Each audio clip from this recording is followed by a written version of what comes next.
Nous avons, en tout cas pour ce qui est donc des juridictions de Ouaga, nous avons des affaires assez importantes donc, qui impliquent les enfants et qui concernent presque toutes les infractions, vol, abus de confiance, braquage, vol aggravé, viol, donc les mineurs sont impliqués. Mais il y a aussi sur la question donc, des enfants en danger, un phénomène assez grandissant parce qu'avec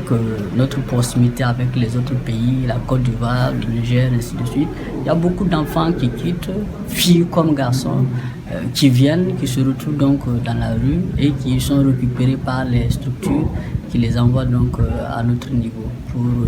obtenir des gardes provisoires et trouver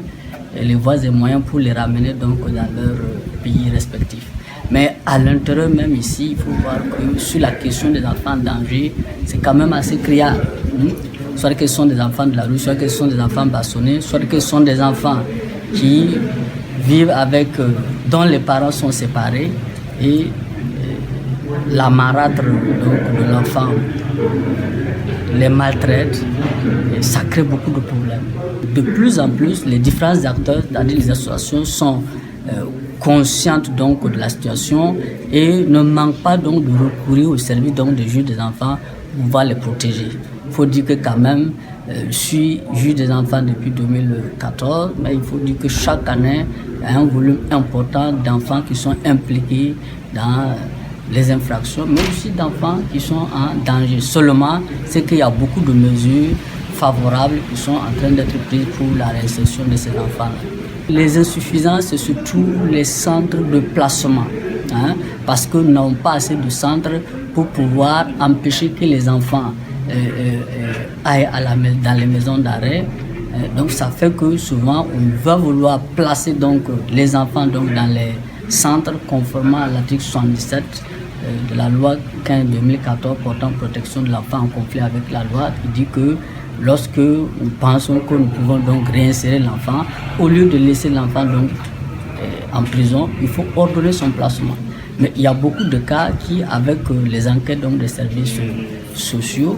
on se rend compte que c'est possible de sauver ces enfants, mais puisqu'il n'y a pas donc de place dans ces centres-là, donc ça devient difficile. C'est vraiment un problème. Et il y a aussi un problème de compréhension entre les centres qui existent actuellement. Si je prends le cas donc, de Sermicole, si je prends le cas donc, de l'AE, il y a une difficulté de compréhension entre ce que ces centres-là donc font et ce que la loi sur les établissements pénitentiaires dit, surtout la loi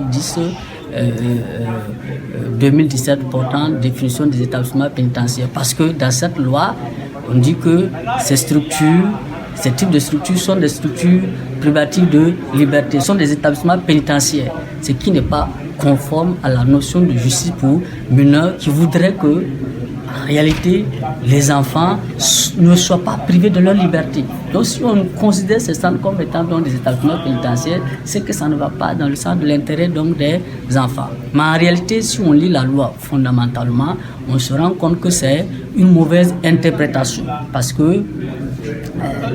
en profondeur, ils sont arrivés à définir ce que c'est que ces centres pour mineurs ou ces centres d'accueil considérés comme étant établissements pénitentiaires lorsqu'il s'agit donc des enfants condamnés ou